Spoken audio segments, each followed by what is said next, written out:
we're dropping inflation and we're being there for Canadians, not with cuts and austerity, and we're going to keep doing that. And on the carbon price, it actually puts more money in the pockets of 8 out of 10 Canadian families. That's a parliamentary budget officer who says that. It's absolutely true. Thank you, Prime Minister.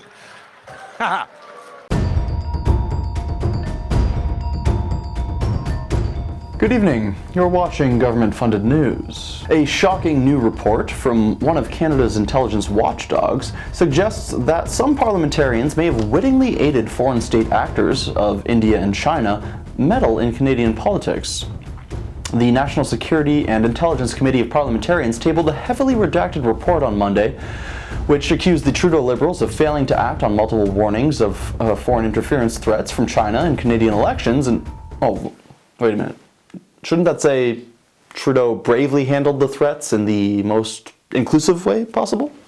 Something like that? The report also stated that some elected officials began knowingly assisting foreign state actors as soon as they were elected, amounting to, in some cases, what one expert has described as textbook treason.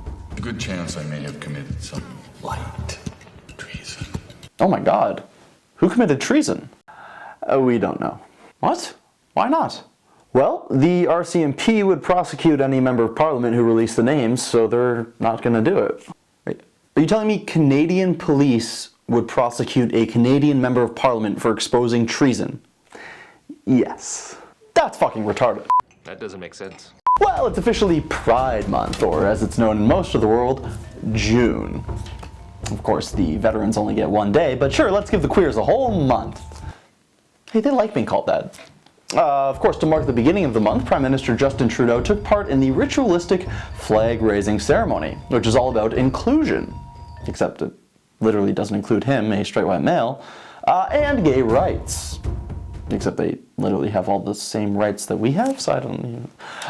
Of course, it's been suggested by some that there exists a flag which represents all Canadians and doesn't seek to constantly divide people into groups, but those ideas have naturally been shut down as racist.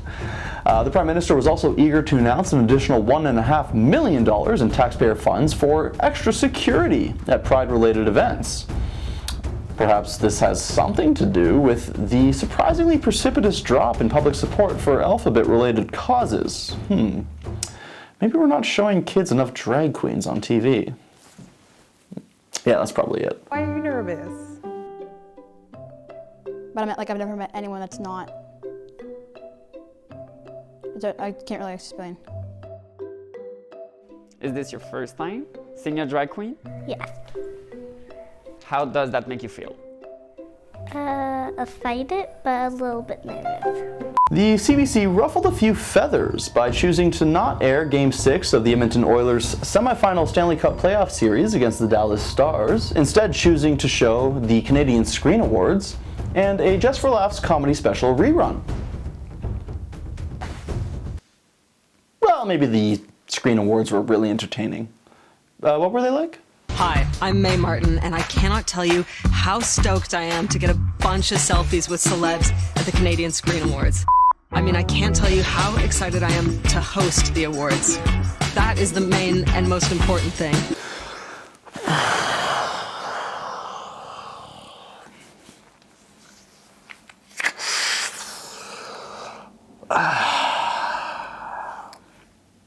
Well, that's all the time I have for tonight. Thanks for watching Go FU News. And remember, the carbon tax puts more money back into Canadians' pockets, so pay no attention to how Trudeau is willing to gag the independent parliamentary budget officer in order to prevent him from releasing his latest report on the carbon tax, which shows that it's a net negative for most Canadians. If you ignore the facts, it's a good thing. Good night.